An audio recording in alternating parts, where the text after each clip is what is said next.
Oh, time to get ready for bed. I put myself to. Oh, wait.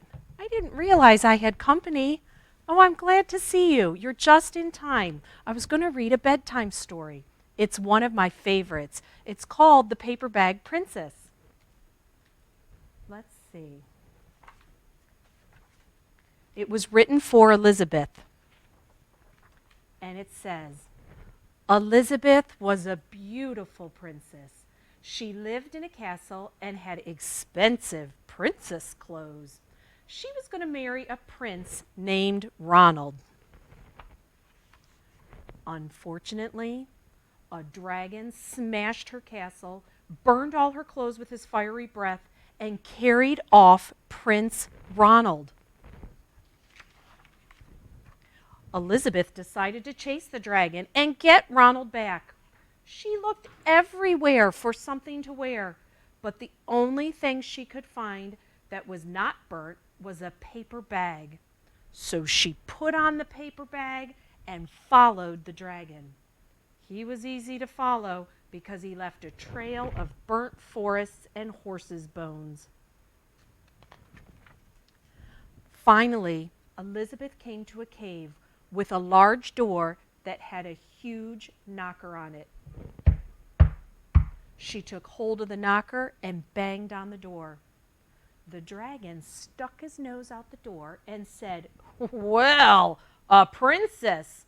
I love to eat princesses, but I have already eaten a whole castle today. I am very busy. Please come back tomorrow.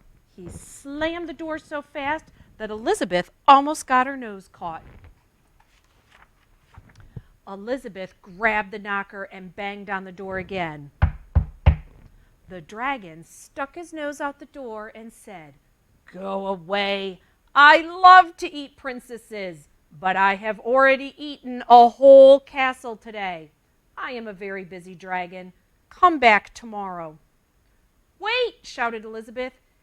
Is it true that you are the smartest and fiercest dragon in the whole world? Yes, said the dragon. Is it true, said Elizabeth, that you can burn up 10 forests with your fiery breath? Oh, yes, said the dragon, and he took a huge, deep breath and breathed out so much fire that he burnt up 50 forests. Fantastic, said Elizabeth, and the dragon took another huge breath and breathed out so much fire that he burnt up 100 forests. Magnificent, said Elizabeth, and the dragon took another huge breath. But this time, nothing came out. The dragon didn't even have enough fire left to cook a meatball. Elizabeth said, Dragon, is it true that you can fly around the world in just 10 seconds? Why, yes, said the dragon, and jumped up and flew all the way around the world in just 10 seconds. He was very tired when he got back, but Elizabeth shouted, Fantastic! Do it again! So the dragon jumped up and flew around the world in just 20 seconds. When he got back, he was too tired to talk, and he lay down and went straight to sleep. Elizabeth whispered very softly, Hey, dragon. The dragon didn't move at all. She lifted up the dragon's ear and put her head right inside and shouted as loud as she could, Hey, dragon! The dragon was so tired, he didn't even move. Elizabeth walked right over the dragon and opened the door to the cave. There was Prince Ronald. He looked at her and said, Elizabeth, you are a mess. You smell like ashes, your hair is all tangled, and you are wearing a dirty old paper bag. Come back when you are dressed like a real princess.